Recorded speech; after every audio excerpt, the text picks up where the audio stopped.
Welcome to Top Tier Wrestling, your ultimate destination for all things AEW and WWE. Whether you're a hardcore wrestling fanatic or just a casual viewer, we've got you covered with the latest news, in-depth show reviews, and our unfiltered opinions on everything happening in the world of professional wrestling. Join us as we dive into the high-octane action, dramatic storylines, and backstage buzz of AEW and WWE. Get ready to step into the ring with us and stay on top of the wrestling world. This is Top Tier Wrestling.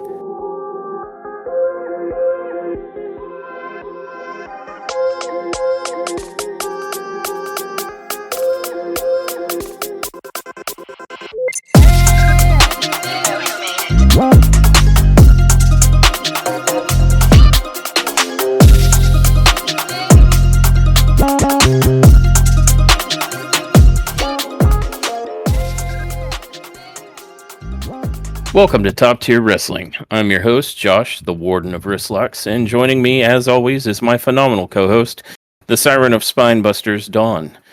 This episode, we're covering WWE SmackDown from May 2nd, 2025. Let's get into it. Not the spine boost days. The very same. Oh, no. And just when I thought you were the messiah of the backbreaker, now you're a spinebuster savant as well. Tantamount to the same thing. True facts. And this episode of SmackDown starts with LA Knight coming to the ring. Yeah. Yeah. Remember the time he lost this shit? I do. Yeah. But he's shown up to talk to us, and we let him talk to us. Of course. About the fact that his number one contenders match that he didn't feel they needed to even have to begin with because he was due a rematch, but whatever. But that U.S. Championship number one contenders match was interfered with. And while, Solo Sikoa did what he did, it wasn't until Damian Priest chose his moment to strike that the bell got rung. And that, of course, summons out Damian Priest. And for a little bit, they talk about, look, I understand what you did. I don't have anything against you. And Priest is like, yeah, I didn't have anything against you. But but if I'm being honest, the bell rang because of your actions. And Damian Priest tried to be like, well, I disagree. Solo spiked you over there, so really all I did was save you from meeting a Claymore. And they go back and forth on this a little bit until they get very irritated with one another and decide that they're about to have their rematch now, which was supposed to be for later in the night, but they apparently can just decide they're having their match and it happens now. For the record, I disagree with Damian Priest. As much of a fan of him as I am, you cannot argue what actually happened, which is what LA Knight was arguing, with what coulda, woulda, shoulda, maybe, possibly could have happened. You can't. Yes. You can't counter what really occurred with a hypothetical. Yeah. And I would say that in the past there have been times where LA Knight has taken someone's finisher and then been put in the ring and countered the next move that his opponent was attempting to make. So he is correct. He could have possibly gotten into the ring and still beat Jacob. Yeah, and that's why, again, you can't... I'm sorry, not Jacob, Drew. Sorry. Drew, yeah. And that's why you can't throw hypothetical woulda, coulda, shoulda, what if kind of crap at what actually did occur and hope that it stands up. I mean, you can make a declaration of your intention or your thought process, but it doesn't change what actually happened. But yeah, I digress. It's pro wrestling, and they need a reason to fight. And that's what brings us to our first match. Yeah. Damian Priest versus LA Knight. Yeah. Okay, so the main thing that I want to say, honestly, is that I appreciate the fact that they chose to open the show with a match instead of a whole bunch of talky words. They came out and LA Knight said his bit and so did Damian, but this was not a long conversation at all. It was pretty much nah, this ain't my fault. And it was nah, bro, this is your fault. Oh, I respectfully disagree. All right, we finna fight. That's pretty much it. So I appreciate that a whole hell of a bunch more than having to listen to somebody go on for 20 plus minutes about how they're tired of being used by us. We, the audience, who pay our hard earned cash to watch this man stand in front of us and belittle us for doing nothing with our lives. This is way more entertaining. I can't see him, but I highly suspect that John Cena feels called out. Yeah, I don't want to see him right now. That's no, not if he's just going to cut long-winded. No, all man. of my fans that made me a multi-millionaire are the problem. You guys are toxic. Yeah. Yeah. Okay. I mean, I know that this is his fucking, his character or whatever, but it doesn't work in so many ways. And I know this ain't the John Cena topic right now. I'm just saying it just doesn't work for me. For me, guys, it doesn't work. It doesn't work to see him cut those heel promos where he's supposed to be so fucking ruthless, and then when he's talking at interviews, he's friendly and personable and joking with the audience, still belittling them, but in a very funny caricature. So I mean, it doesn't work. And then you're doing commercials like that are really like goofy and can't like. You're still the same John Cena, but then you get into the ring and you're supposed to be this other guy, and it's like So basically, you're bipolar. Yeah. Okay, yeah, I got an aunt that's bipolar. I can deal with that. I mean, it doesn't really mix. It doesn't really jive. Yeah, I'd love to touch on that just in general, not necessarily specifically John Cena, but he can be used as examples. But this idea that Triple H and TKO seem to be like more than happy with, and in fact are pursuing aggressively, just nuking kayfabe. Yeah. But we'll get to that. With regards to this Damian Priest LA Knight match, what was your thoughts?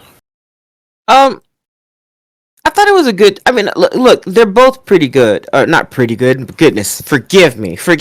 They're both exceptional in the ring, and I was very concerned that they were on the path of starting to bury Damian Priest. But I don't think that's the case. I was very happy to see him come out, like early in the show. Happy to see LA Knight. Both of them looked good in the ring, and I think that they both gave as good as they got, which made me feel real good about. It almost felt like this was going to be like one of those draw matches. Of course, that's not the case. WWE really doesn't do that a lot. That's an AEW thing, really. But this was good up until what inevitably happens, which we all know. It was going to be interrupted, right? Because and we didn't talk about this. Whenever Testatori and Wade Barrett, I think, whenever they were introducing the match and talking about the title cards, and you got to see the wrestlers coming into the auditorium, we saw Damian Priest go after Solo and Jacob Fatu, who were over off on the sides there, like he just beelined for him, and so. I knew once this match had started between Damian and LA Knight that we would get some visitors because of this. And sure enough, right up until so AEW is the one that does the draw matches. WWE really does a draw match by interference, and that's exactly what happened here. Yeah. I agree. Just to give kind of a quick summary of this match. Knight and Priest, I agree with you wholeheartedly. They look good against each other. Yeah. I can see them again. They had an answer for each other's moves. There's a couple of high spots that are well worth calling out. One, there was an elevated flatliner that Damian Priest did on the outside of the ring. Oh, yeah. Elevated LA Knight it looked faced first into the apron corner, and that we were like, ugh. Yeah. Because that just looked gross. And he will not be outdone. There was a point where Priest had, LA Knight was climbing up the turnbuckle, and I think Priest shimmied out from underneath him, got behind him, and hit him in the back, and then sets him up, turns around and sets him up in a crucifix for the outsider edge, or the razor's edge. Razor's edge, yep. And he threw the most vicious looking razor's edge. Yes. Like, this wasn't an attempt to be gentle. It wasn't an attempt to be like, I'm just going to slightly place him on the mat. He No. yeeted LA Yeah, and Knight, that's and LA Knight sold it beautifully with a full flip sell, like over his own neck and shoulders. It was gorgeous. yeah, and that's why I was saying like not to be outdone by his 20, Rhea Ripley. He was like, "You are not gonna Razor's Edge me. You're not gonna out Razor's Edge me. It's not gonna happen." Yeah, it was getting close though. I mean, she's It out was here getting close. throwing women into other women with the edge. So So, exciting to see a woman doing the Razor's Edge. You have no like it's Rhea yep, Ripley, total package woman. Damn it! Just God, yeah, she's amazing. She's fucking amazing. Anyway, yeah. And in this particular instance, I think she pushed Priest to want to show out. So him and LA yes, like gave us a fantastic Razor's Edge. It was yeah, gorgeous. But as you pointed out, this match ultimately gets interfered with by Solo and Jacob. And it ends up being a win for Damian Priest by way of disqualification, because I believe he got attacked where the ref could see. So then they proceed to like essentially kick the bejesus out of Priest and LA Knight. yeah, Um, So the way the match ends is with Jacob helping Solo get on his feet, and they're kind of standing tall over the other two. And while this did not lead to a match between these four on this episode, I do believe it ends up being announced later in the show that this match will take place. Damian Priest and LA Knight on one side, Solo and Jacob on the other for the next SmackDown. yeah. They also love doing that too. They love putting like your Mhm. superstars in like little brief tag team matches with people that they don't like. That's Yep. good. I'm here for it. Let's go. You know? Indeed. And we'll see if they're able to get along or if that'll be the inroad that Solo and Jacob are able to use to beat them both. Yeah. But following on from that match, we are taken backstage where Byron Saxton is having an interview with Fraxium. And Yeah, one of my new favorite tag teams. I mean, I was very aware of them in NXT. I'd seen some of their work in NXT, but also Nathan Frazier we saw in NXT when we were watching NXT heavily, and we were impressed with him from the jump. So yeah, to have him, I mean, honestly, we were like, why is he in NXT? He needs to be in WWE now. That's how we felt about him 2 years ago.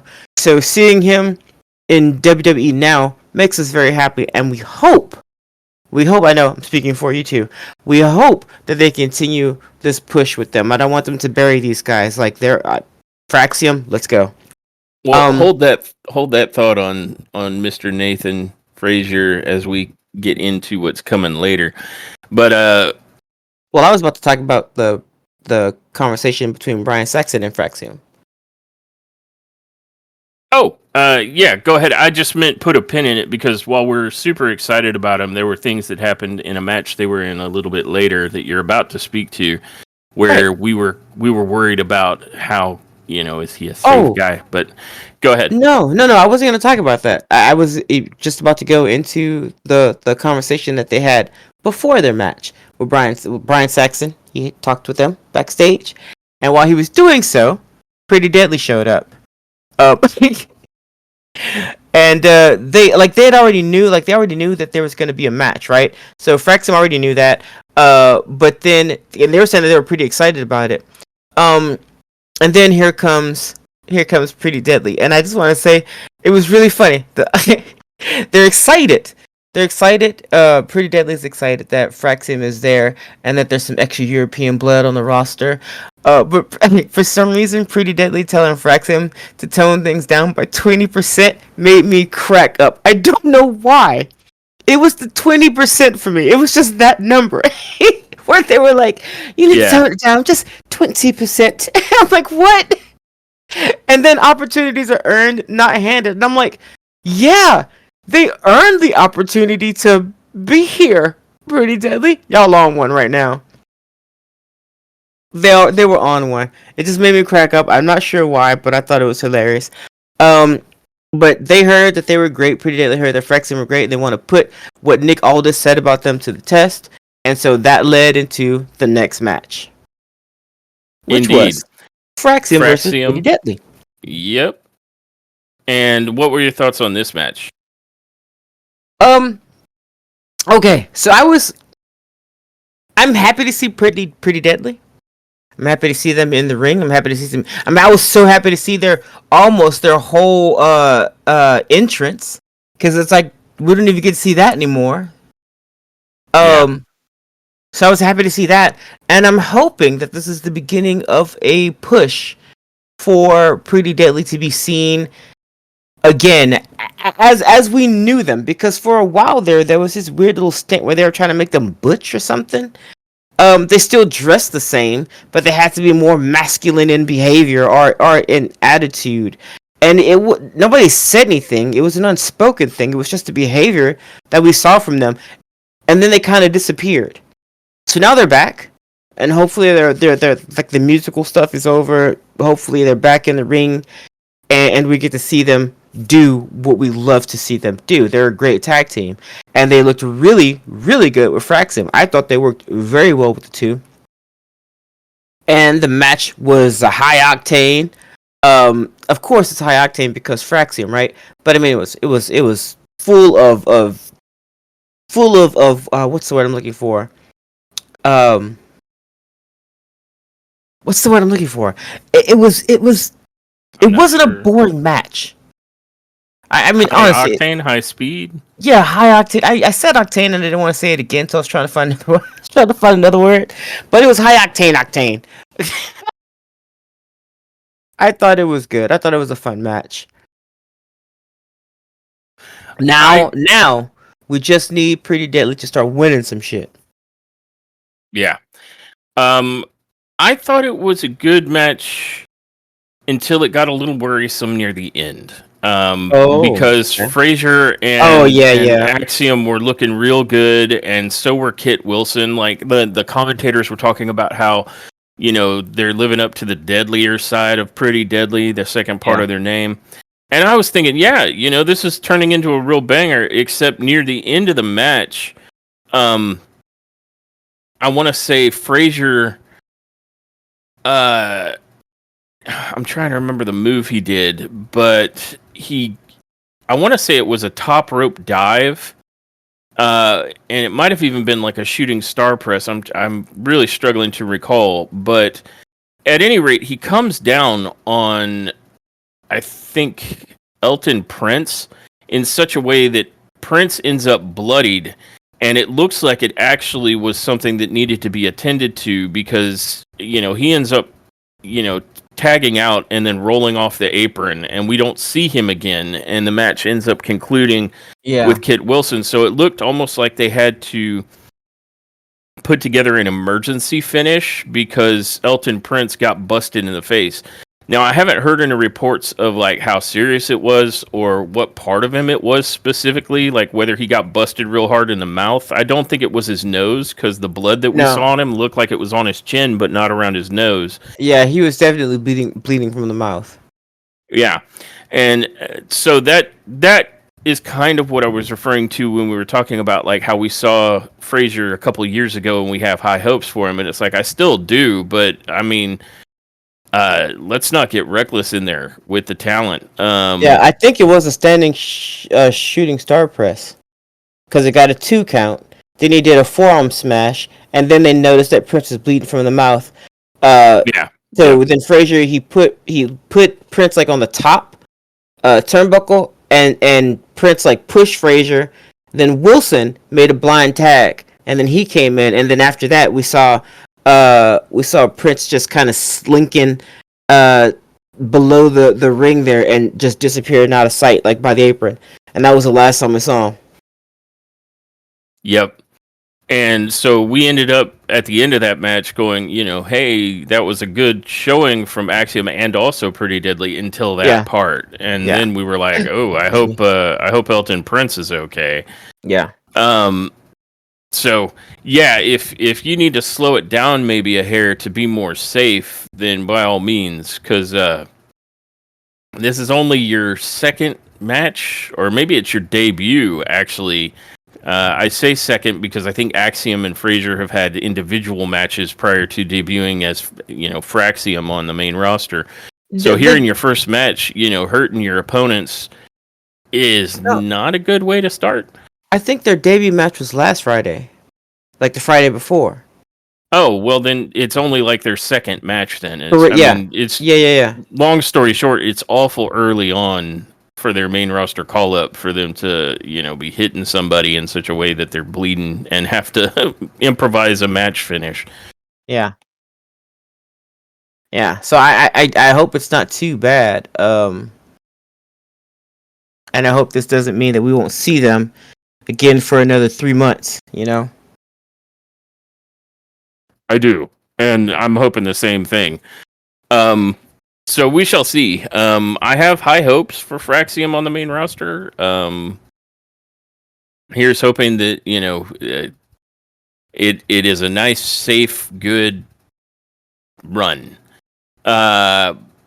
That said, following that match, Fraxium wins via pinfall. They pinned Kit Wilson.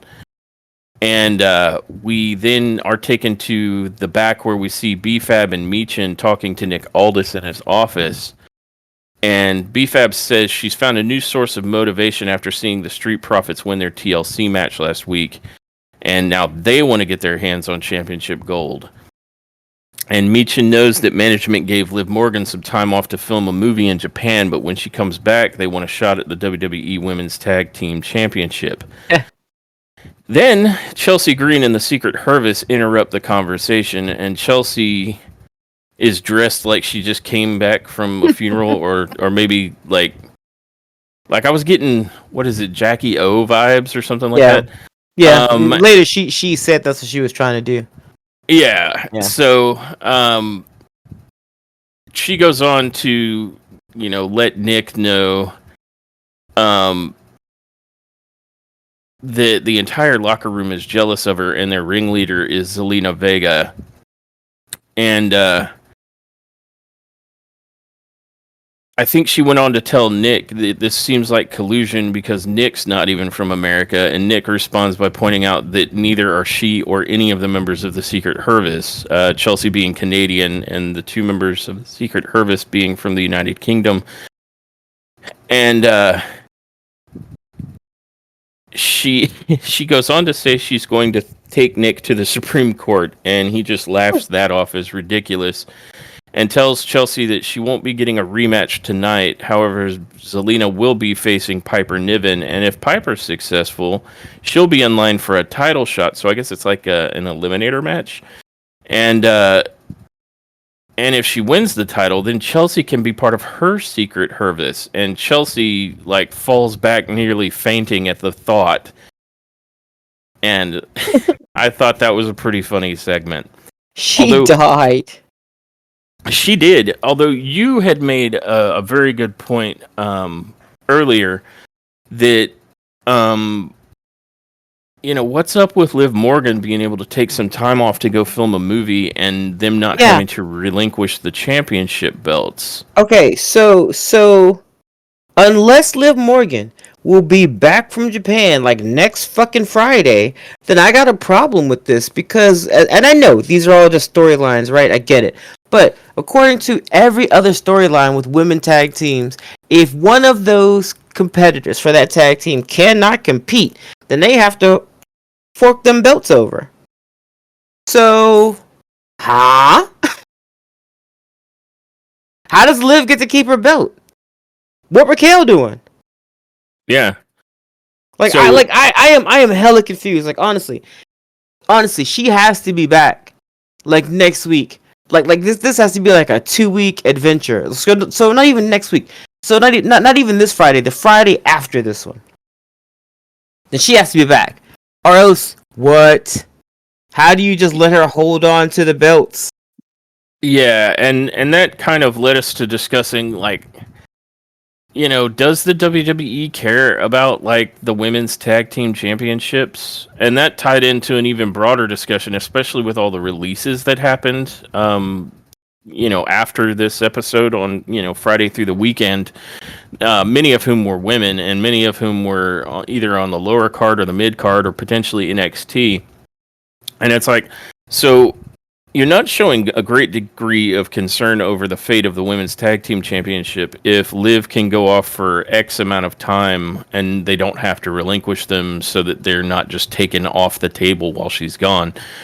But And as soon as Jade Cargill hit that car, Nick Aldis was talking about how Bianca had to cough them belts up.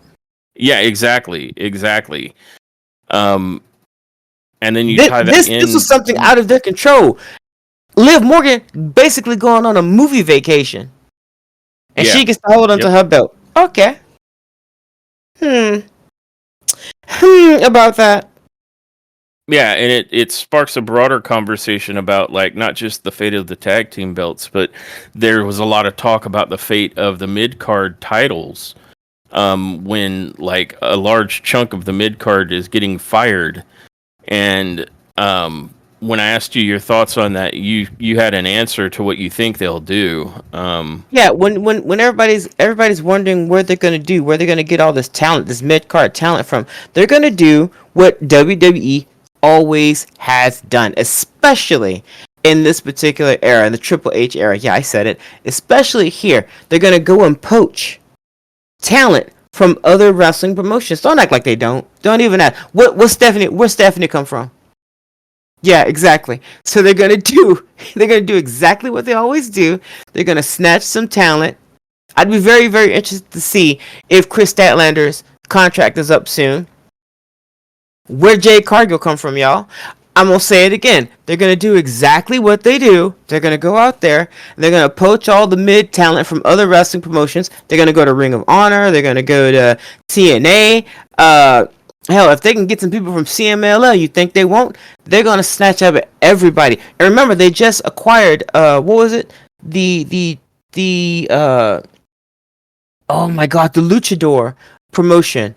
I think it's AAA or something. AAA, yeah. Yeah, they just acquired them, so you can expect to see a lot of new talent coming from there too. They got all kinds of resources that they can yank mid card talent from, or superstars. They got all kinds. And how many of these people are gonna go, nah, I'm gonna stay here and do my paycheck to paycheck gig where I could die at any moment for this few couple thousand. How many wrestlers are gonna do that? Or how many of them are gonna go, wait a minute, WWE's offering me what? They know what they're doing. Yeah, yep. They know exactly what they're doing. And they know a lot of people ain't gonna say no to them. Again, I just named 2 women that they just yanked from other promotions. So that's what they're gonna do. And screw your favorites, screw the ones that you liked, screw the ones that you invested your time in, screw them. And if they get better, then they'll snatch them back. They'll get them back. Indy Hartwell, she's in ROH, right? Is that where she is right now? I think she actually went to TNA. TNA? Oh, perfect. Even better. So when she starts to improve, when she gets better, or when she gets a huge following, a huge population, and people start going, Indy Hartwell is the shit, if that happens in TNA, I guarantee you she'll be back in WWE. Yeah. I guarantee you. And you know what they're going to do? Nothing with her. That's what they're going to do for another 2 years, and then they're going to release her again. And you guys think I'm being mean? Okay. Why is Natalya up? Why did her contract get renewed just for her to come out and do one stupid ass match with Maxine and you never see her again? Ask yourself that. Around the same time that AEW is hosting the Owen Hart Cup. Suddenly her contract is renewed just so she could do that. And that's it. Like, again, they know who they let go, and they know that if they wanted those people back at any goddamn time, they could get them back. They know that. Yeah, and some of the more cynical takes are exactly that. And I don't think I say a cynical take because it's not positive, but I don't think it's unfounded. That they're going to let these talents go, and they'll either run off to AEW or some other place, or TNA, as you were pointing out, and they'll either make it there or they'll flounder there. But either way, it won't be WWE's problem or their payroll. And if this person goes gangbusters, then WWE can feel fairly confident that they'll find their way back to their roster. Yeah, they're just gonna snatch him back. They'll even do it in what seems to me as a vindictive move. Omos was getting huge. Huge. He had he was getting gangbusters. And then suddenly he had to give up his belt and come back to WWE. Let me ask you, when was the last time y'all seen Omos?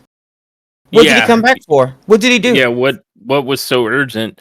And similarly, that's not the only story of a talent that's been given a contract or poached by WWE and then not being allowed to drop the belt and, show respect for where they were before they are expected to return to WWE. Yeah. So, yeah, those aren't things that are great looking for the WWE's reputation and how they treat any other wrestling promotion out there. And I say this fully in love with this promotion. I love WWE. I love AEW. I'm into the wrestles. I am. But you have to be able to see some of the issues, because I mean something this big ain't gonna be perfect. It's not gonna be moonbeams and sunshine and cotton candy. It's not all the time. There's gonna be some parts that are pretty dark here, and that's one of them. Yeah. That's one of them. They got a wrestling engine. Now they got to keep that bad boy running. And if you broke your finger how many times? Yeah, no, you're out. We can't keep paying for them bills on your finger or whatever. You get better. You get a new pinky or something. You get some adamantium bones. We'll holla at you. That's just, they're a money machine, man. They got to keep making money, and you're costing too much. You're not doing something. They don't like the look. You're a big man, but you aren't fast enough. You're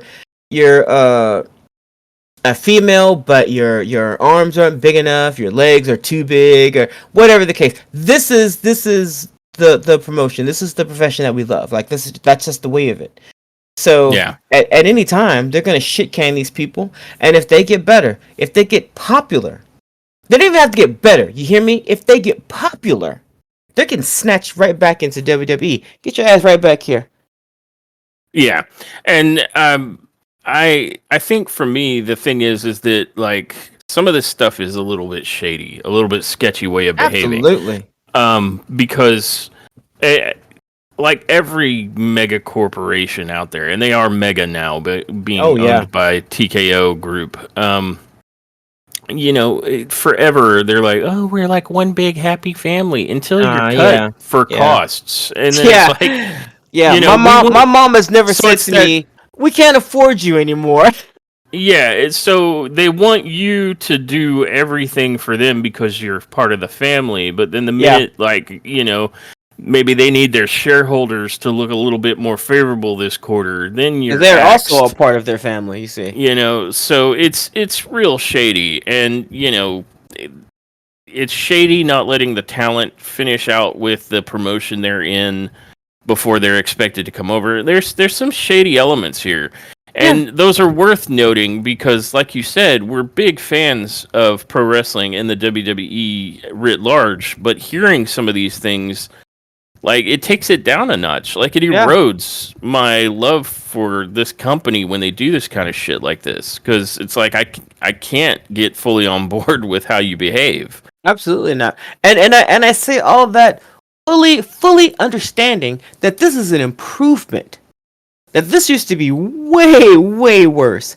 Under certain management, this used to be way worse. I get it, but this isn't good enough. It's still not good enough. It's not. I don't know. Whenever you do stuff like yank Stephanie Vacour from where she was to come here for what? Yeah. What was the need for the rush on that?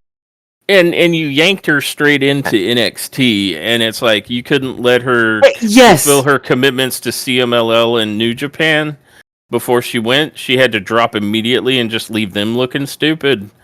Yeah. Like I'm sorry, I can't condone that kind of shit. Whether or not you disagree, whether or not you hate that promotion, that's fine. But you shouldn't be that shitty to other. There has to be some level of respect between these promotions, or else we're just gonna have disrespectful anarchy. And I'm not a part of that. I'm not into that. Well, I'm yeah, not. I'm not interested. I'm sorry. Go ahead.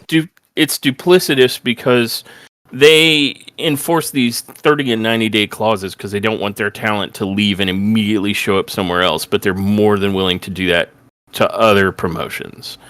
And Yeah, it just exactly. that's that's not great behavior. And No. while you're sitting on the top of the mountain now, especially with TKO behind you, it's just an unappealing look. It might be enough of an unappealing look to get some fans of the WWE to start checking out some other promotions that are a little less, perhaps overtly morally sketchy. And you Yeah. couple that with the fact that a lot of people were hoping that with Vince's removal, they're saying it's like the age of Triple H, but it's not. He's the head of creative, guys. Like Nick Khan is above him, and above all of them are the board directors and whatnot at TKO Holdings. So it's not like it became the Triple H era, except for creative. As far as business practices, you may have a worse devil than you had before Yeah. under TKO.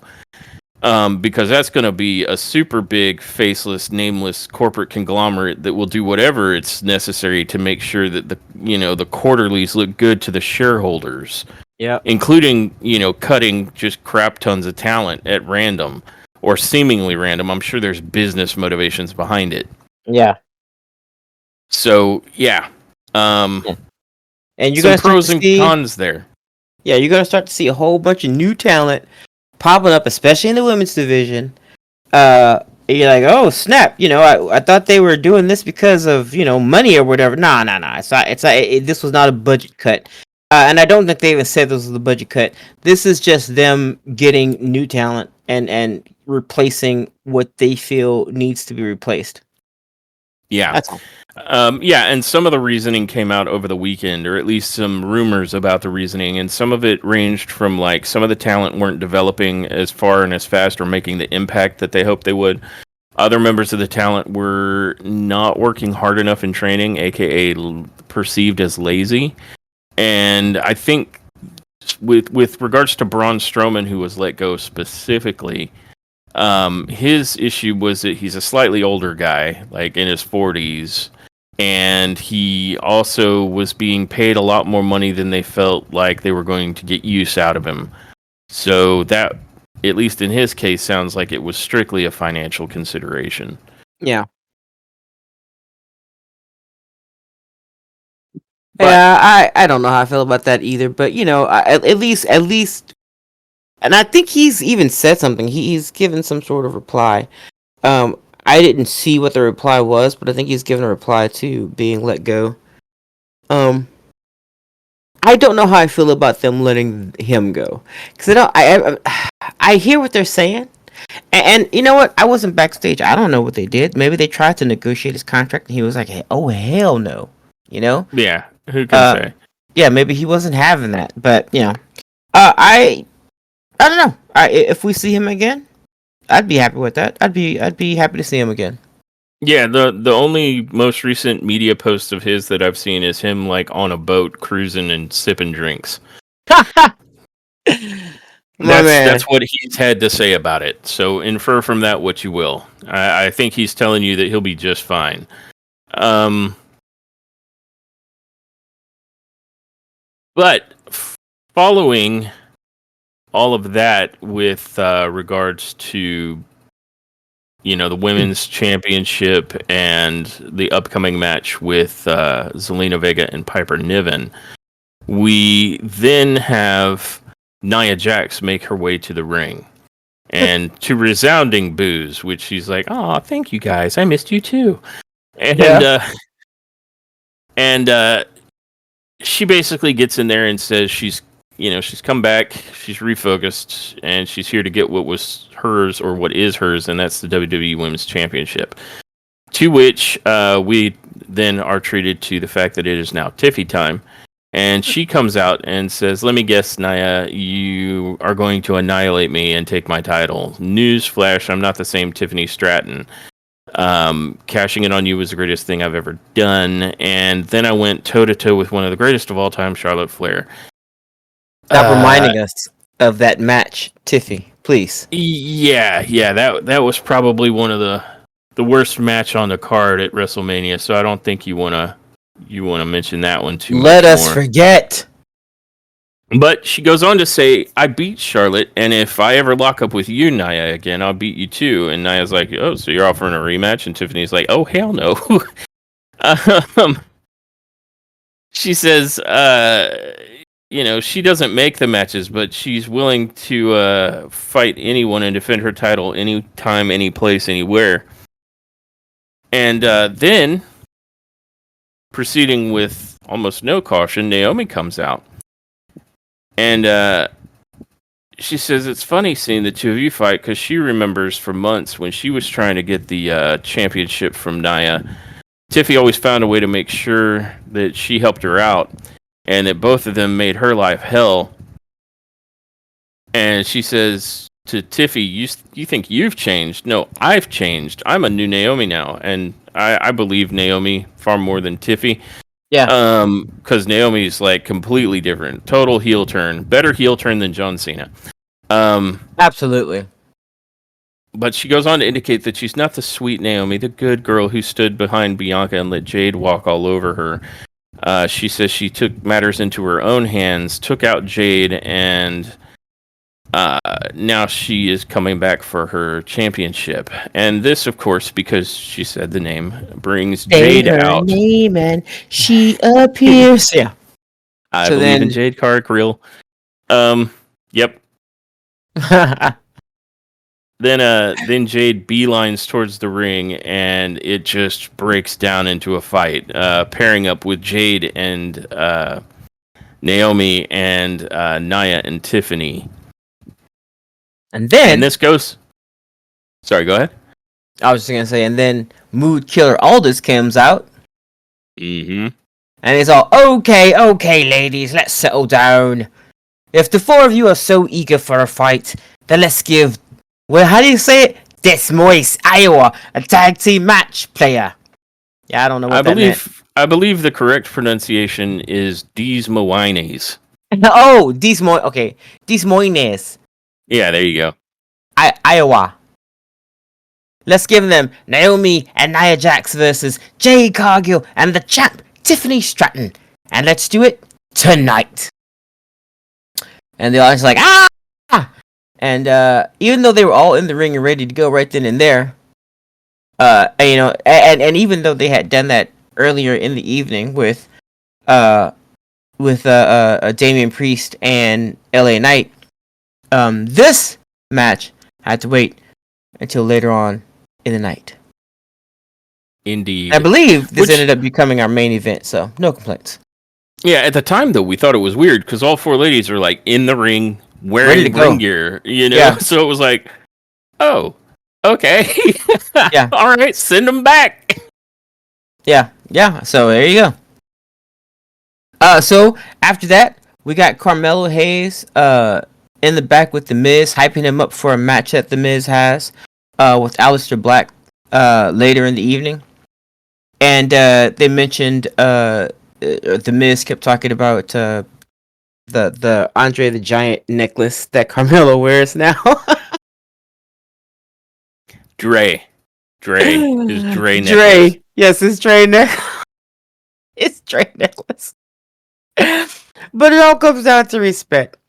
The Miz built WWE with hard work, show-stealing performances. He's outlasted next big things, flavors of the month, and so-called legends. You name it.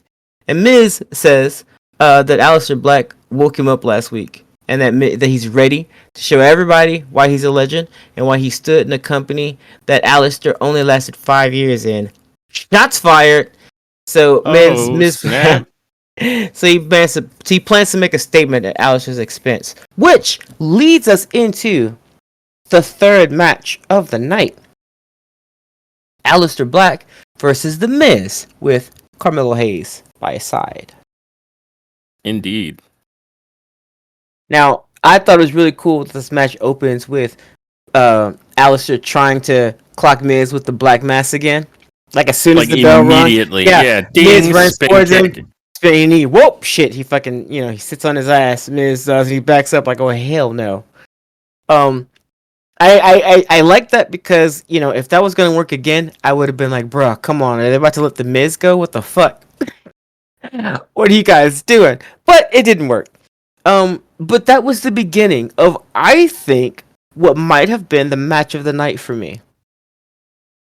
And only because The Miz looked vicious. And it's one of the things that I've always liked about The Miz as a wrestler. He wrestles so filthy. It's so disrespectful, man. But it's so good. It's perfect for his shtick. Whenever he's like brutal, he is brutal. And I mean, man, I thought that the point of this match was to make Aleister Black look good. And it did, but it also made The Miz look ridiculous. Honestly, guys, I know, but I'm not kidding. And I think that's the problem here. Like, people sleep on The Miz. Even now, they be sleeping on this dude. But this dude he's a goat in the ring. He is. I would love to see The Miz and Seth freaking Rollins just go at it. Just go at it in like a brutal, like no holds barred, you're gonna eat the pavement type match. Yeah, I agree. This definitely was a match because, like, after last week's debut, right? Like, he just comes out and he kicks Miz, so we're thinking this is going to be a squash, right? Yeah. But it wasn't. Like, there were points in this match where Miz and Black almost looked like they were shooting because they were striking each other like back and forth, and this was a far better match than I anticipated it would be. Yes. And the Miz looked good and Black looked good, and I am pleased that it wasn't the squash match that we thought.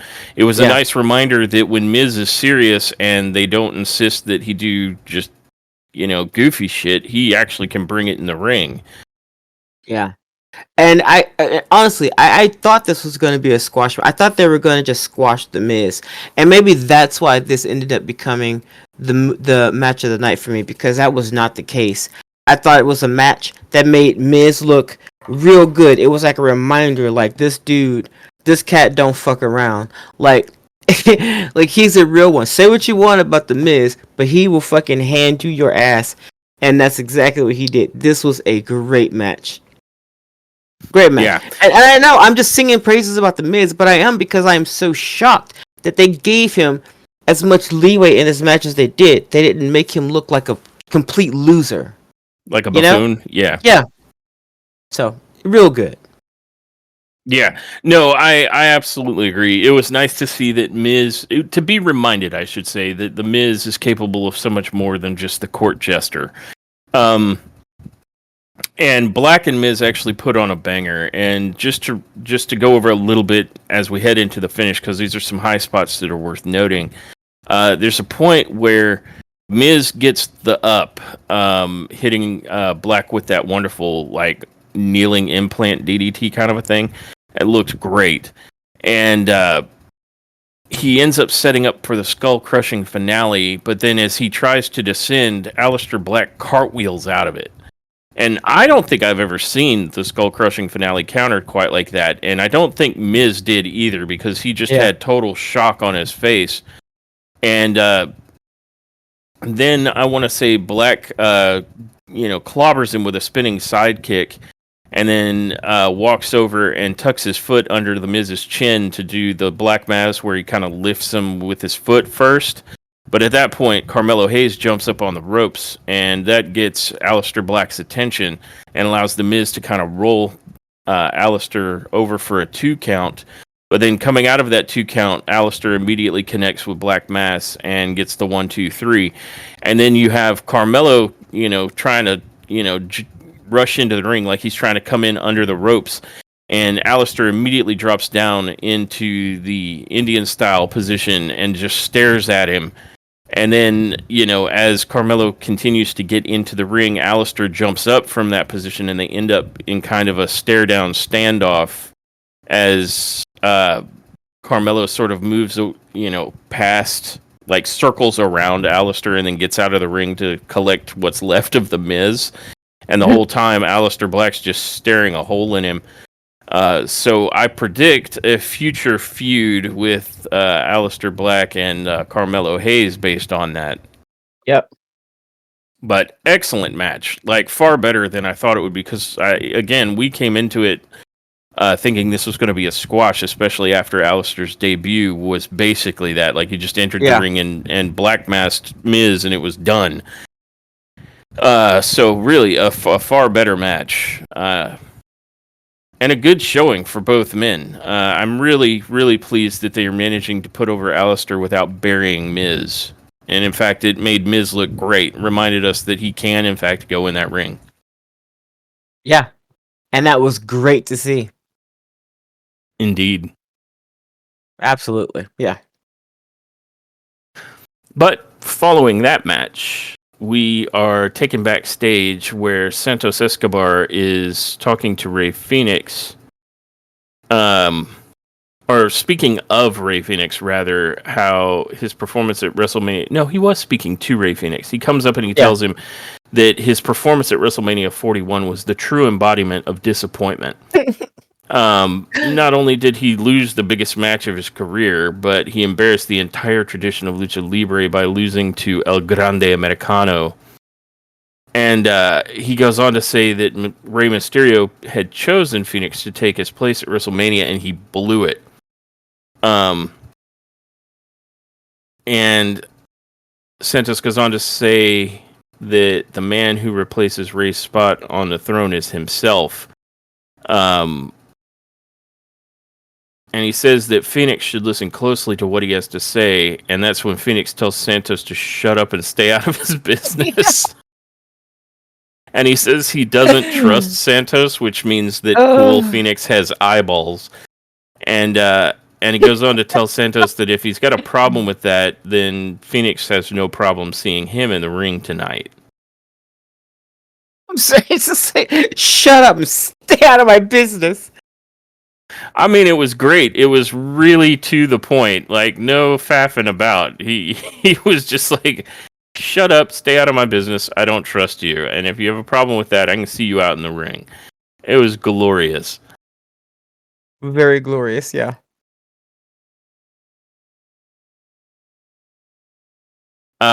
And you would think that might set up the next match, but it doesn't. The next match is, in fact, Zelina Vega, the new U.S. champion, versus Piper Niven with Chelsea Green and Alba Fire at ringside. And this isn't for the belt or anything. As near as I can tell, this is set up a little bit like what AEW calls an eliminator match. I don't know if they call them that in WWE. But it's basically you've got to have a match with the champ and beat them in order to have a match with the champ for the title, which is something I've always found to be really, really odd. Like, if you can beat them, then you've beaten them. I don't know why you've got to beat them in order to get the opportunity to beat them for the belt. That doesn't. It's not just me, right? No, that makes no sense. It's goofy. Yeah, it's mad goofy. Like, it honestly makes no sense. No. I just beat the champ. So now I gotta fight the champ again, but now the champ has video footage to see how I would wrestle them. And fucking have all opportunities to be able to counter all my shit now. Thanks. Right? Thanks for spoiling, all of this surprise offense that I was going to level at the champ by making me face them in a non-title match. That seems...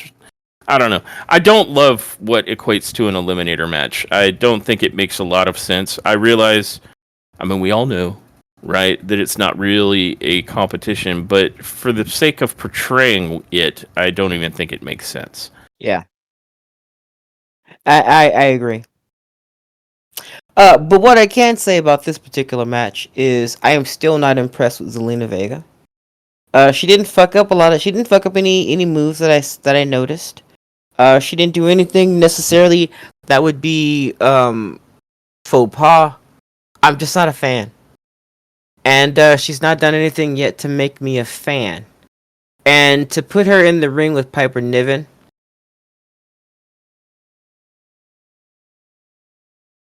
makes my soul tired. Um, Yeah. I, when I think of the women that they let go, I feel like some of them they probably did favors, did them favors. Um, I think if they let Piper Niven go, they'd be doing her a favor. She she should be having matches. I'm serious. She should be having matches with Rhea Ripley. She should be having matches against uh um Tiffany Stratton. Like she should be having matches where she's a powerhouse against other women. Instead, they have her goofily jobbing to Zelina Vega. As if that's going to be a good looking match. As if watching Zelina try to do any holds to Piper wouldn't look like a joke. Or as if Piper Niven receiving any strikes to the face from Zelina as devastating. Come on. Yeah, I agree.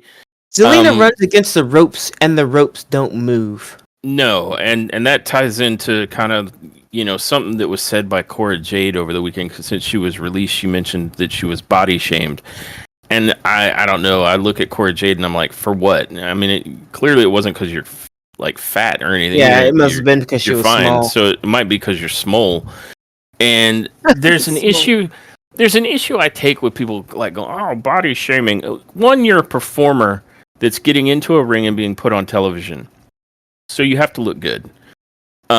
Two, and more importantly than that, is you have to look believably like someone that would be performing in a wrestling match. So, like, runway models and twiggy, super thin men or women, it doesn't look good, especially since there's not really weight classes. Yeah. In any of the major wrestling promotions. It's just anybody who shows up. You could be facing you. You could be Orange Cassidy has to face like Big Bill, so it's a guy who's like what 5'10" and maybe $150 soaking wet versus a dude that's 7 foot tall and like 270 to 80 pounds of pure muscle, and it's like you really have to make me suspend my disbelief, right? This is a performance art. It'd be like if we're trying to play a video game, right? And it's a track and field game, but you want me to make an avatar that looks like they weigh 500 pounds. And then I'm expected to believe that person could do track and field. There's just a point where your physique actually has to look like you could pull off some of this shit and not exclusively because your opponent aids you in doing so the entire way. Yeah. And that's kind of where I feel like it's at with some of these smaller female performers, especially in the case of Zelina Vega. And you put her in there with Piper, and it's like everything that she does has to be at the allowance and the assistance of Piper, because we all know that Piper could just stop it at any time with the superior height and size advantage. And I'm not saying you can't ever make it look like the smaller person can pull out a win, but it makes it much more challenging of an assignment to do so without it being always some sort of like, oh, you ran them into the ring post, or they accidentally hit the turnbuckle or something. Like, it's never a situation where you just won because nobody believes that they couldn't kick out. All Piper would have to do to kick out of a pin from Vega, who can barely touch the mat if she's on top of Piper, is inhale. If she expands her chest cavity, she's kicked out of a pin by Zelina Vega. So it puts you in a very tough spot when you just don't look the part so much so. And it's the same in Hollywood. You get these 90-pound soaking wet little wafy actresses that we're expected to believe, without superpowers coming into play, are punching like 300 and 400 pound like thug guys, and that it did anything more than piss them off. Yeah. And I know that's not popular. It's not popular. Everybody wants body shaming, and but it's not body shaming. That's being realistic. Like, I'm not saying body shame. I'm saying put them in matches with women that are of of comparable size. Piper Niven is 209 pounds. Sorry to put you on blast, Piper. 209. Zelina Vega is 100 pounds. This is ridiculous. Yeah, so she had over 100-pound weight advantage. Come on. And a good. Her I know punch ain't people gonna do could nothing. be. Yeah, and I know people could be mean about how much of that 100-pound weight difference is what, but I guarantee you it's a good portion of muscle, and so Absolutely. it's just not viable. It's not viable, and so these super tiny performers, and it's okay. They can say what they want about what that weight is on Piper Niven, but she's a larger woman, so I guarantee you she's got muscle on her body. It's there, sweetheart. If Piper were to cut, you'd find that there's like a weightlifter underneath there. You know what I mean? Because she's been carrying so much more. Yes. So y'all don't be thinking that this woman, and not only that, but she is a plus size woman who's in there doing some crazy shit in the ring. Yep. So she's got muscle, sweetheart. Don't get it twisted. And I can guarantee you she's got more muscle on her body than Zelina Vega does. It's impossible for her not to. So for Zelina Vega to do any type of strikes, any type of kick, or yes, even a kick from somebody that's 100 pounds ain't nothing. It ain't nothing. I mean, you're at the point where you're talking about the weights of children. Yes. You're talking grade school kids right now. 100 pounds. Come on, guys. So I mean, I'm just not convinced of the whole body shaming, and second to that, it's not like it's the women that will cry that, but it's not exclusively the women that experience that. No. I cite, burger after burger. Yeah, come on. He came back early, so he wasn't in fighting fit shape, so he had a little pudge around the middle. They let him have that in spades, and he took it on the chin. He knew what's up, and immediately, in super short order, 4 to 6 weeks, I want to say, he carved back down to his fighting weight. Adam Cole, grief over in AEW for having noodly arms, and now we just saw him the other night, and he's a man's beefing out. He's not a mass monster, but he is putting on some mass, and he has carved his arms up. His shoulders and his biceps are popping now. So it's you've got to make me believe that you are the guy that steps into that ring and is dropping other dudes of comparable size, if not bigger, on their fucking heads. Yeah. Look at Rey Mysterio. He's one of the tiniest wrestlers ever, but he's been jacked forever, and that helps us believe that he can pull off some of the stuff he does. Yeah, the second Adam Cole got that belt, to me that shows that you're taking this fucking shit seriously. Right? So the second he got that belt, he was in the gym apparently. My man's been working it out. The last time we saw him, he did not look this way. He comes back and he's looking like he's taking this seriously. What's her name? Oh my god. The young lady who just had a match, or just had she was tag teamed with Becky at WrestleMania. Her name left me. Thank you, Lyra. Lyra gets that belt around her waist, and then she hits the gym. She's taking that shit seriously. Now I'm not saying Zelina Vega needs to do that. She can only do so much because she's just a small framed woman. Okay. So I'm not saying that. I'm saying that they need to play to her strengths. Why did you give her a match with Piper Niven? Did you think that was funny? Why not give her a match with Alba Fire? Someone who's a little bit closer to her weight level. Her weight class. Yep. And were you trying to be a comedian? Do you not trust Alba Fire in the ring? Why wouldn't you? She's done exceptionally well. She had a belt once. I think you guys forgot that. Yep. So what's going on? So I said all that to basically say that I can only buy into those kinds of arguments so far, because there is a point where you are too small and you look so not the part that you shatter suspension of disbelief, and your in-ring performance just doesn't look that great. And that, unfortunately, is how I feel about Zelina Vega. She's adorable. She's absolutely cute as a button, but she does not immediately make me believe, now here's a badass in the ring. You know what I mean? Yeah. Yeah, I agree.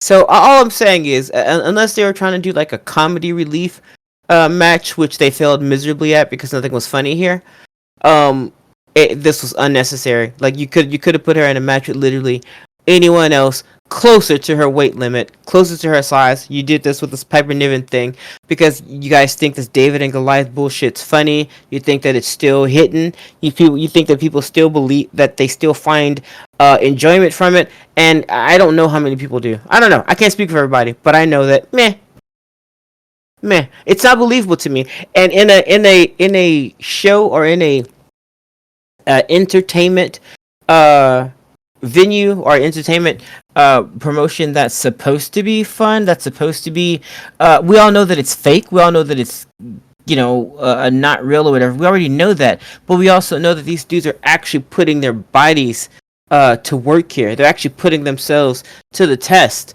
They're doing lifts and they're doing throws and they're doing jumps and kicks and flips that are, hey, you get in the ring and do that. Exactly. Yeah. We know that. So this you having this match with these two where we already know that this is gonna be fake, and now we gotta watch Piper Niven pretend like that slap from someone's hand who looks like a little toddler, like that was something that devastated her.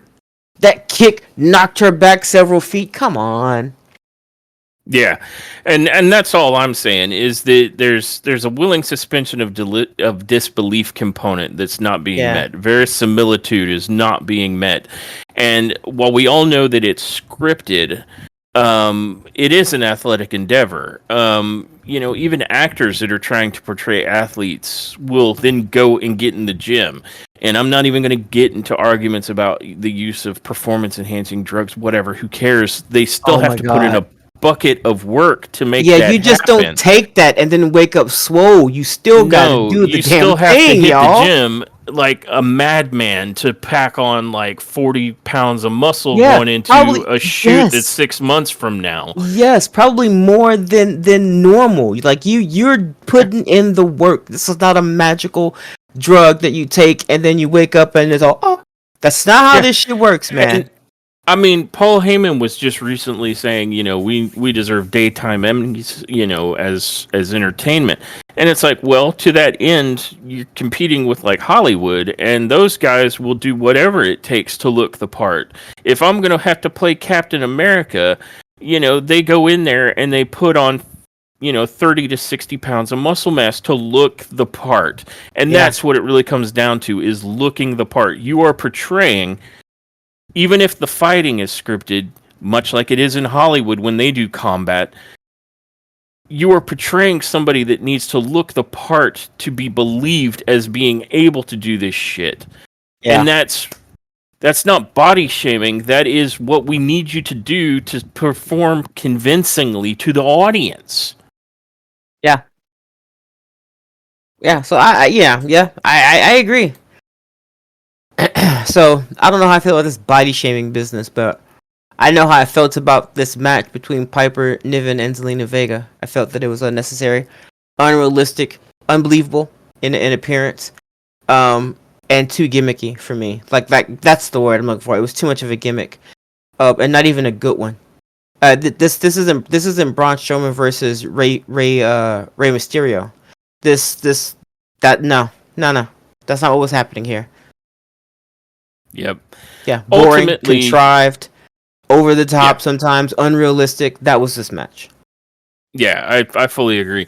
And ultimately, the way this ends up going down is Vega sets up for the 619 because she managed to counter a powerbomb into a Hurricane Rana that threw Niven into the middle rope. And then Vega gets distracted by Chelsea Green, and Niven charges at her. And this was part of what made this so bad for me, is, again, with verisimilitude. The referee is trying to talk to Chelsea Green, but you can see that he's not looking at her directly because he's trying to keep an eye on where Piper is so that he can then tap Zelina Vega very overtly and obvious to everyone in the midsection to let her know to move out of the way Yeah. so that Piper can then run into Chelsea Green, knocking Chelsea off of the ring apron and allowing Vega to connect with a jackknife cover to pick up the victory. Everything about this just failed to look believable. Yep. Not the least of which was the ref basically giving a super obvious cue to Zelina Vega when to move out of the way. Guys, we know it's a show, but that doesn't mean that you don't try to sell us on it. I mean, you're not performing well if I can see all of the behind the scenes going on in real time. It's as bad. It's the same that bothers me like when we hear John Cena yell out what move he's going to do next because he's too close to a damn microphone. Like, where are we at WWE? Like you're doing your Unreals thing to pull the behind the curtain. You know, it's like you've given up on trying to make this show believable for anyone. Yeah. Yeah, it's like the second that we called you out on your bullshit, and The Rock claps back with everything you see the work. Now all of a sudden you just want to pull the curtain back on everything, and nobody wants that. I don't want that. I sure don't. I don't want to immediately see Captain America giving a big wet kiss to Josh Brolin Thanos because they're just actors. I would like to, for a little while, at least enjoy the illusion that I just saw a show. Yeah. So, it does not do anything for me as a fan that WWE writ large, I should say, seems to be like, well, fuck kayfabe. Nobody gives a shit.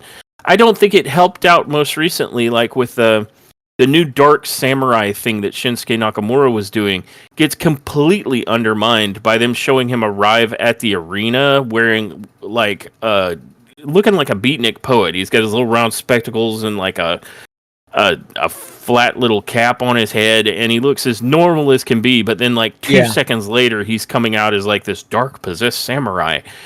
I mean, guys, come on. That's like you're killing your own show in real time. I don't know what to say about that. I'm just not a fan of it. Yeah. Nor am I.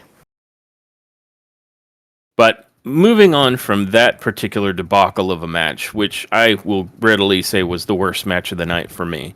We are taken to Nick There is Aldis. another. Well, then it's right up there.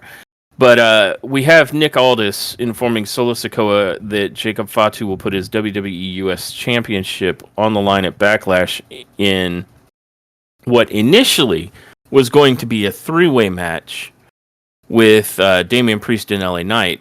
However, Solo then spoke up and says, well, if anything, shouldn't he, go just against Drew McIntyre? Because Drew McIntyre technically won that match to make him the number one contender. But it backfires because Nick says, oh, that's a good point. Make it a fatal four-way. And that's when Jacob steps into the conversation and says he's got no problem with that because at the end of the day, he's going to dog walk all the asses. Because he's all gas. Breaks, no gas with it. Wait. Other way around. He's all breaks just all the time. He's just still. He's stagnant. Stagnant Jackson. Yeah, stagnant Jacob. And he asks both Nick and Solo, Naramin? And then he walks off, and Solo, I believe, says to Nick Aldis, I see what you're trying to do. You're trying to burn Jacob. And Nick says, no, you are. Ooh. Foreshadowing. My foreshadowing. God. Nick out here laying down the gives a fucks. which I think will inevitably lead us to Solo versus Jacob, which I was predicting that happening at WrestleMania, but I think it's still coming. I predicted it sooner than they have decided to have it happen. Yeah, still bacon. Bacon. Bacon. Then Randy Orton comes out to the ring. And we were like, because that last promo between Randy Orton and Cena was not great. It was very, like, Cena's promos these days can just fall off a bridge, to be perfectly honest. But, like, Randy came out with some weird, like, I know what's wrong with you, John. You're not a father. And John's you need like, children. Are you parent shaming me? And I was just like, barf. Dear you, child, parent shaming. Oh, fucking hell. Yeah. So we weren't excited, but fortunately, Randy kept it like more on point this time, and he pretty much said, to John Cena, essentially saying he's going to erase my family and my legacy. Screw that. I'm gonna kick the crap out of you. I'm gonna kick you so hard in that Lego-shaped head, it's going to fly right off your shoulders and through the gateway arch, but not before I drop you with the 3 most dangerous letters in all of sports entertainment, RKO. And this was what it needed to be. Like, it doesn't need to be like we need to psychologically analyze and attempt to save John Cena's soul. It really doesn't. That's what they should have done from the get-go. Like I said, Randy Orton is not a mic master. He's not. And when pitted against someone like John Cena, it's even when John Cena sucks, it's obvious that he is not in the same league on the mic with him. So this is something that Randy needed. He needs to be up there by himself to talk his shit, not at anyone, but to talk his smack with the audience and to do his thing. This is a much, much better promo than him out there trying to argue with someone who is just a fucking verbal master. I'm sorry, John Cena. Whether or not he's... And this is why his promos are so disappointing when he's talking to the audience. Because he's so good at this that we see that we go... Yeah, we go, come on. Yeah, and that's why it was so good when Cody Rhodes gave him some pushback. Those two... They were giving us some dynamic right there. We were like, okay, now I'm ready for this fight. That's what we needed. Yeah, I don't know where it went wrong. It's easy to say that it went wrong with The Rock, but it really baffles me that 2 guys that are widely known as being aces on the mic, John Cena and The Rock, in their most recent showings have just been ass. So I don't know why that is the direction they've decided to go, but it's not doing anything for me but making me want The Rock to not show up and not have John Cena say anything because it's terrible. Yeah. So I'm hoping they can find their way out of that one. Me too. At least in this particular engagement, Randy pretty much threatening to kick his head off and hit him with the RKO is pretty much what we needed to hear, and it was good. It was way better than this, like, John, it's because you don't have children. As a father, I can screw off. It's too much. Yeah, It's too much, and it's weirdly convoluted, and it's weird. It just wasn't good. And I don't like this. I don't like what's happening. I don't like it. I'm gonna go home. Hate it. Oh, goodness. But after that, we get a little glimpse of Nia Jax and Naomi backstage, and Nia just tells her that she's going to put everything that Naomi said about Nia to the side, and that her focus is going to be on Two-Face Tiffany and getting back her WWE Women's Championship. Nia says that Naomi has to stay out of her way, and Naomi just responds by saying, sure. Walking off. I'm telling you. I'm here for this heel turn. Yeah, and that nonchalant response from Naomi just left Nia looking kind of confused. Like, I think she expected pushback, and Naomi's like, okay. Just... Like it's like Naomi is above whatever Nia's bullshit is at this point, and I'm here for it. Like, Naomi is transcendent as her new heel turn character, and I love every bit of it. Me too. Absolutely here for it. I'm telling you, she's my new favorite. I'm wearing a whole bunch of Dark Cakes merchandise. Yeah. I'm telling you, and this is definitely probably a minority. Definitely, probably no. It's definitely a minority opinion. But All right, lame man. John Cena's heel turn, trash. Could care less because it was just not done well. Naomi's heel turn, best heel turn of 2025, easy. Yeah, I absolutely agree. It was so good, so good. And do you remember when we were like, can she pull this off? Can bubbly, adorable Naomi pull off a heel turn? Oh man, and she boy, sure can. we did not see the future. It was a cooler contrast. Her motivations make more sense. Like what I mean by cooler contrast is sweet little Naomi turning into, you know, like from Dr. Jekyll to Mr. Hyde is the contrast. Yeah. And it had a more coherent build up. Like they set this in motion a ways back, like in 2024 with Jade Cargill getting pushed off the or onto the car, I should say. And just altogether better. I'm invested in this. John Cena's heel turn feels like, crap, The Rock messed up all our plans and then he bailed on him. We'll make John turn heel. Yeah, like that's how that felt. Yeah. And it's like, and the promos have been trash from John Cena. They were trash from The Rock. So that whole angle is just, it's on fire right now. It is the WWE's version of whatever abortion was happening in AEW when they were trying to make it make sense with Adam Cole and MJF when they came back. And that just turned to ass. So this with Naomi is far, far better. And her promos are killer. Like she's acing it. So yeah, easily my favorite heel turn recently. Yep, I agree. Yeah, absolutely. And that's including Seth Rollins because I don't think Seth Rollins made a heel turn. I think Seth Rollins is exactly the same as he's always been. Yep, I agree. And I find it to be a superior heel turn to the Man turning on Lyra Valkyria because I just wasn't as invested in it. It's like she showed up and then that happened and it was like, oh, okay. Yeah, I agree.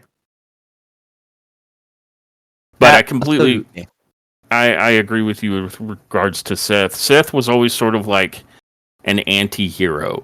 Like I never got the vibe that Seth was unwilling to do whatever it took to get to the top. So I don't think this is super like out of character for him the way it is like Naomi just like, the contrast is black versus white whereas Seth was always gray, Yeah. Yeah. Agreed. Well, following on from there, we have Randy Orton running into R-Truth backstage. And Truth pretty much says to Randy straight to his face that Randy doesn't stand a chance against his childhood hero, John Cena, at Backlash. And Truth isn't backing down from this. Jimmy Uso shows up trying to talk some sense into Truth before Truth eats an RKO. And Randy sort of like, heads off, disregarding both of them. And Jimmy's trying to tell Truth that if he keeps saying what he's saying, Randy's going to punt Truth's head off his shoulders. But Truth ain't backing down. He says he's not playing around. John Cena's the last real champion, and that Truth will always have John Cena's back. And I think after seeing that, we were like, oh man, what if the person that saves all of the WWE's wrestling legacy is like at some point John Cena betrays this level of faith that R-Truth blindly has in him, and so R-Truth challenges John Cena and he's the one that beats him. I'd be so amazed if he won that belt. Yeah. That's the ending we all want, damn it. That's what we want. Right. It's certainly more interesting than whatever else is happening with it. That I would love to see, so yeah. I think that would be enjoyable. Now, speaking of things sorry, go ahead. Oh, no, go ahead. No. You're about to say something else about R-Truth. Yeah, I was just gonna say, like, R-Truth always has this sort of like, I'm not really 100% sure of what's happening at any given moment kind of a thing going on. Yeah. And so, like, what if John Cena's betrayal like snaps him out of it, and he becomes like super focused R-Truth, and like that ends up being the most dangerous thing that we've seen. You know, not necessarily heel truth, but focused like a laser truth, and pissed off at John Cena for letting him down. Yeah, Rage Truth. Rage truth. Yeah, I would be here for that. That'd be awesome. Yep. Now, speaking of things that are not awesome, that led us into the fifth match of the night. Yeah, I said not awesome. I said it.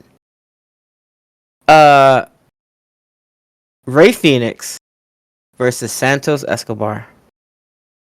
Yep. OMG. Yeah. This was so boring. Yeah. Yep. You would think you hear Rey Fenix, you hear Santos Escobar, you're thinking, oh man, this is going to be amazing. No, it sure wasn't. It was the opposite of amazing. It was very slow. It was a lot of holds and submission moves and other some such nonsense. It just wasn't. It just wasn't, man. Yeah, I completely agree. You look at this match on paper and you're thinking, because Santos claims to be the emperor of Lucha Libre.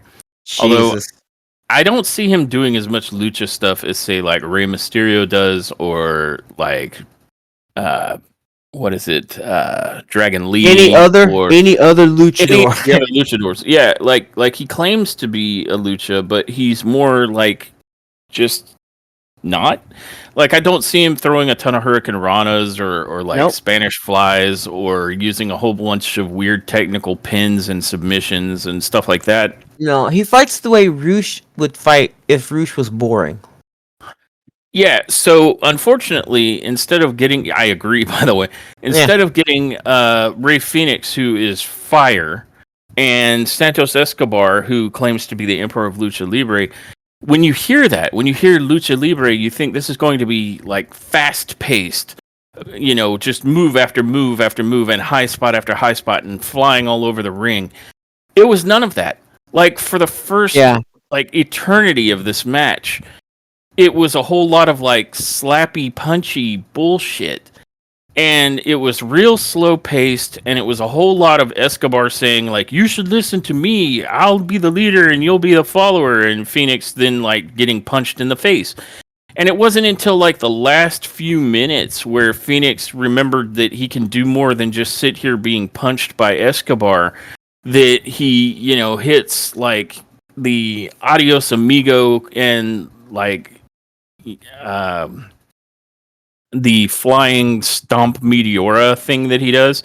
I still at this point don't know what finisher Phoenix is going with. I don't know if they're trying to keep that a mystery, or if it's just whatever he decides he's winning the match with tonight. It's kind of like what they did with Hologram, where Hologram was just doing a over in AEW. Yeah, just doing a different finisher whenever.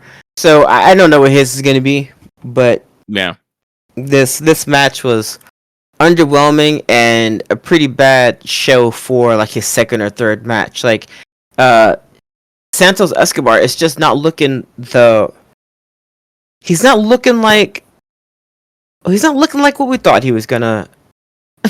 You know, when he first came to WWE, he was all attached to Rey Mysterio, which we didn't have a problem with because he looked up to him, and he got into the ring and he was good. But now it just seems like he's just doing a whole bunch of like holds and submission moves and really just honestly boring shit. Yeah, it looked more like his style was brawler than luchador. Yeah. And this was just a really kind of like, this match ran long with like not delivering on the premise. It wasn't a very entertaining match. It was easily the worst match. Like This wins and was the worst losses match of don't the night matter. for me. It's the quality of matches. But this was the worst match that Phoenix has had since he's been on the main roster, which is a sad shame that it took place against Santos Escobar. And Yeah, to give Escobar some props, he looks like he's been in the gym. Like he looks like he's carved off a little bit of the doughy middle that he had for a second there, and he's toning up. But this was just not a great match. nah, And you reminded me, yeah, this is the worst match of the night. Like mainly because this tanked like Phoenix in this match. Like I'm not saying his, WWE career is in trouble, but this was easily the worst match we've seen Phoenix in. So this kills some of his momentum. I think he'll pick it back up, but like they've been building on like whatever is happening between Phoenix and Escobar for like 2-3 weeks now. And if this was the culmination of that, it was ass. yeah, Um and it didn't look good for Escobar either. Um so yeah, this was probably the most disappointing match of the night. yeah. I Um agree. and the most boring. So not a great showing from these two men, and that's real unfortunate because I had high hopes. When you hear the two competitors, you get in your head like, oh wow, this could be amazing. It did not deliver. No, nope, not at all.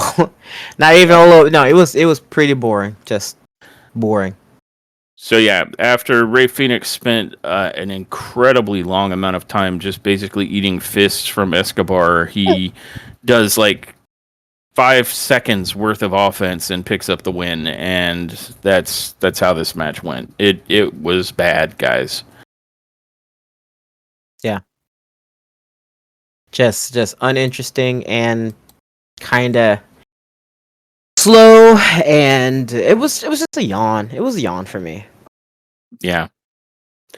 So following that, we are taken to Brian Sextant. Backstage, he's having an interview with Tiffany Stratton and Jade Cargill, and they both pretty much tell one another that they need to stay out of each other's way. But Jade goes on to let Tiffany know that next week she's having a number one contenders match with Nia Jax, and she's got every intention of coming after the women's championship that Tiffany's wearing. And Tiffany responded by saying she nearly beat Jade last week and would have no problem doing so again. Toodles. Yeah. And I think what was funny was like at a certain point, Jade, like, I can't remember what she said exactly, but it was like she evokes like this total Valley Girl accent against Tiffany. And then when Tiffany says Toodles, she mouths the word Toodles, like, what? And so Yeah. it was amusing because Jade made it amusing. But yeah, Jade's coming for that belt. And then we see that Andrade El Idolo is he walks up when Santos is apparently having a fit with the rest of Los Garza, saying something like we catch him saying something like they didn't show up when he needed them the most, etc., etc. And so Andrade slides into the camera frame saying "tranquilo" to Santos Escobar, and I don't know what Escobar said in response, but Andrade dropped any pretense of trying to be diplomatic and goes on to say that he doesn't like Santos, and he doesn't like the way Santos treats Los Garza, and that Santos is always talking about legacy, respect, and honor, but he doesn't show any or have any. And that's when Escobar says, "Come on, guys, we're going." And I think it's Angel goes with him immediately, but Humberto Carrillo, I think. Do I have that right? I think I think he stays for a second until Santos comes back and says, "I said let's go," and that's when he leaves. So you're seeing cracks in the whole Legado situation. Yeah. especially when Escobar can sit there and rant about who's disappointing, and then there's no one more disappointing, unfortunately, than him. Well, you ain't wrong. Yep. And Nah, I think after that, underwhelming. he was, especially if that was an in-ring performance. And I would like to speak to something here too. Like with John Cena, right? Like his whole character turn has been that he's nonchalant. He doesn't really want to be here. He doesn't care what the fans think. And I felt like that came through in his WrestleMania 41 performance. Like if I get the idea that if it's your character like arc that you're supposed to be disappointing, like there's a certain point where like you're doing too good of a job because like you're actually boring. Yeah. And that was the case in Cody's match with Cena for the most part. Like it was pretty bad. Like 3 back-to-back middle rope double axe handles. That's all I gotta say. That summarizes that whole match.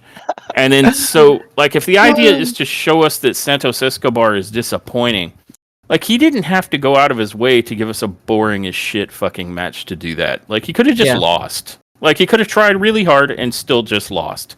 Yeah. And that would have been enough.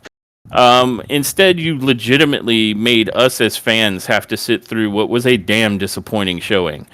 So if that was intentional, or if you claim it was intentional because all of wrestling is a work, don't do that no more then. Don't do it. Yeah, don't do that again. Intentionally do not fucking do that anymore. And that's all I got to say to that. If it happened accidentally, well then fix it. And if you did it on purpose, don't do that ever again. Ever. Oh my god. Never ever. Don't ever be deliberately boring ever. Almost choked my water here. Just say if you did that on purpose, don't you ever do that fucking again. Seriously, like it's you're an entertainment product. Do not make it part of the show to suck. To be uninteresting and to be boring is not good. That'll just get people to change channel. It's not deep character work. So fuck off with that shit. Please and thank you. But that brings us to the 6th and final match of this SmackDown, which is the tag match where Tiffany and Jade are going to be facing off against Nia and Naomi. And what were your thoughts on this match? Main event. Nia and you know what?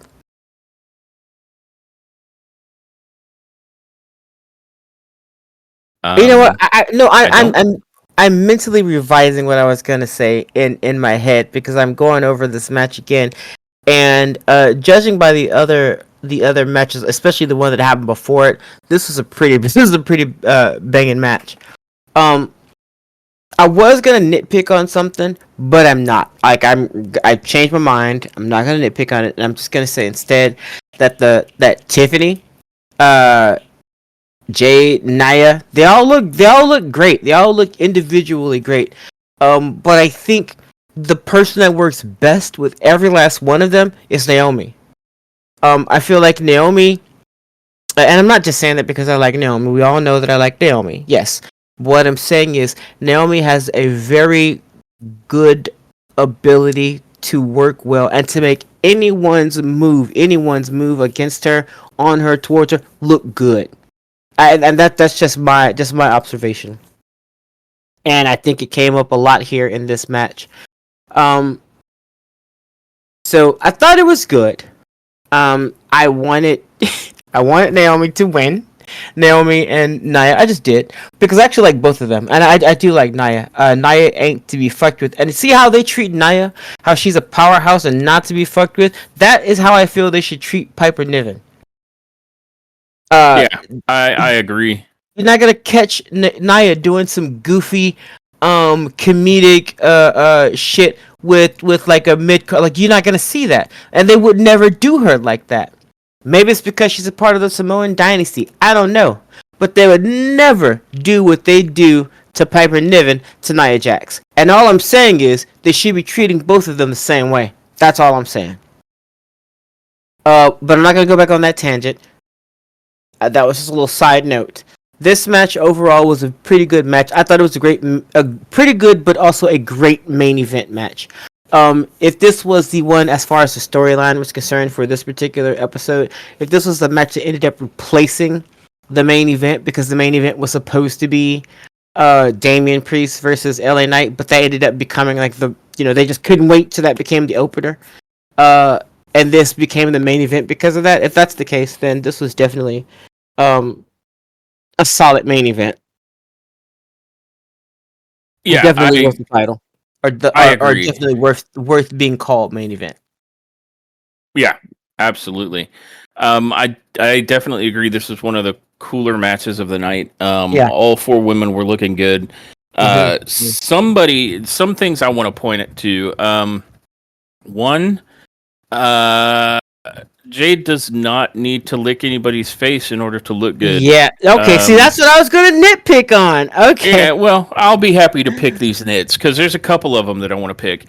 It took away from the excellent choke slam that she then followed up with, and now everybody's just talking about the face lick portion instead of the badass choke slam. And like, where else do we do that? Like the guys don't sit there and make out in the middle of the ring. Why are the ladies doing it? Stop. Pick a lane, ladies. Are we trying to be taken seriously for our in-ring skills, or are we trying to be sexual? Which is it? I don't know. Listen, Jacob Fatu licked his belt earlier in the night. So, I mean, what are we doing with this licking shit? Not a big fan of that either, but it didn't come across as being a sexual thing to me anyway. But we can keep our tongues in our mouths. That's fine. Thank you. Yeah, you hear that, Penta? But for me, it's overtly sexual when the ladies keep licking each other's faces, and it's like, I don't like it in AEW. I don't necessarily want to see it over here in WWE. I don't think it adds anything. And I think they're thinking that that's supposed to be some kind of predatory. Maneuver, like they're tasting their prey or some weird shit. I think that's what they think that's supposed to be. But ladies, I'm sorry. You could say that it's our dirty minds if you want, but it just looks dirty. Sorry.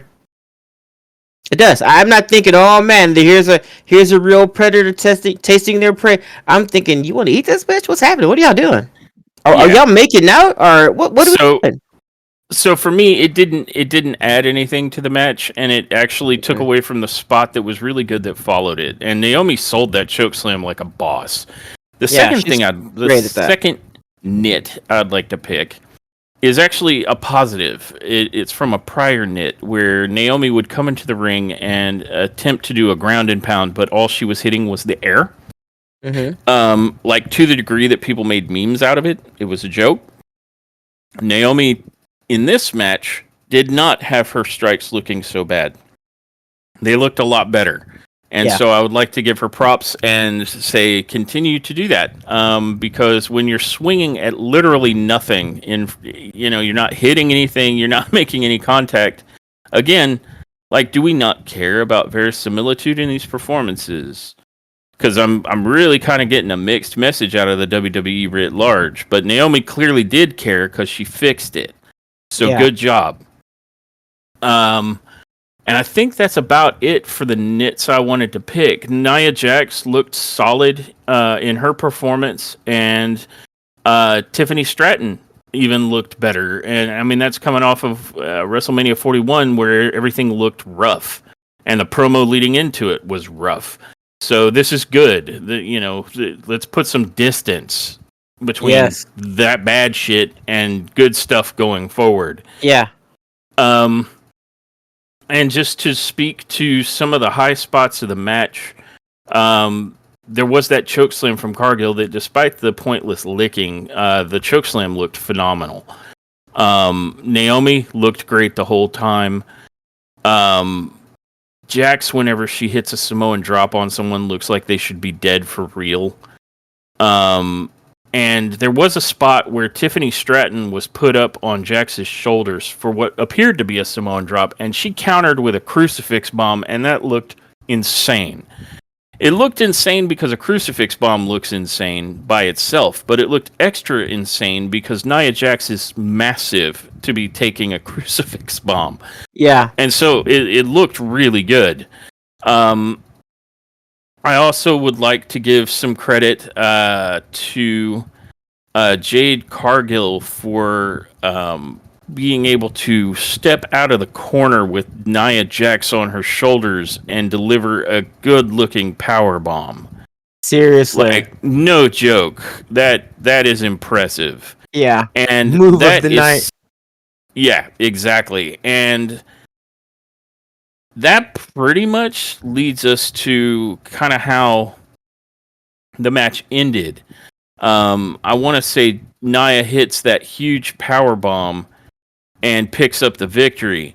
But then after the match, Cargill goes and picks up the title and is hanging on to it. Like she's got it on her shoulder, and Tiffany's standing there like, that's mine. And slowly, Jade eventually gives her title back. But it was a good sequence. But then Naomi runs in and hits Jade from behind. And I think that smacks into Tiffany, if I remember correctly. Maybe I'm not. But it leaves Naomi in the ring with a downed Jade Cargill. And that allows Naomi to hit with what she's using these days as kind of like her new finisher, which looks like it's a kneeling code breaker kind of thing. And it looked gross, like in a good way. Like this move looked brutal. And Jade's little head bounced off her knee, and it was like, oh, she's done. And so we end up with Naomi holding the WWE Women's Championship. As the show goes off the air, making like the most sadistic looking Joker smile while she's doing it, and it was amazing. So that was how this match in this main event ended on the night, and it was really, really good. Yeah. That said, how would you rate this episode of WWE SmackDown? Well, we had 6 matches, and 2 of them were kind of. Well, one of them was. The other one was. Oh, give me a break. The main event was good. The opener was good. And the promos were decent. This one was kind of difficult for me. Because I couldn't, in good faith, give this whenever like let's say this was a test, right? And I had a 6-question test or quiz on my desk, and I got 2 of those answers wrong, and 4 of them correct.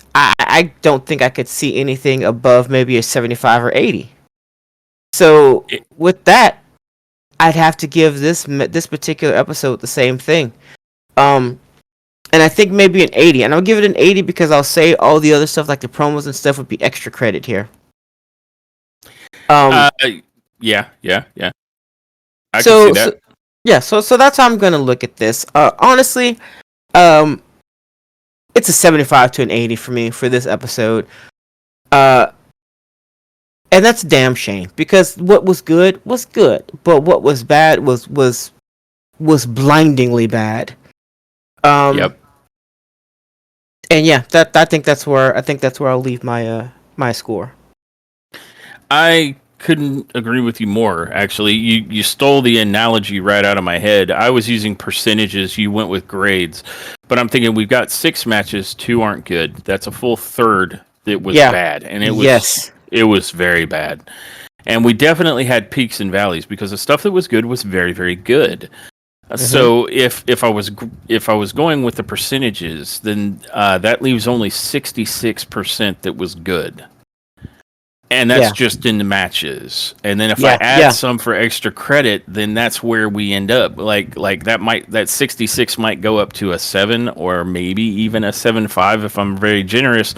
Yeah. But in either of those cases, we don't quite make it to top tier. You have to get an 8 or better in terms of neck nubs to be top tier.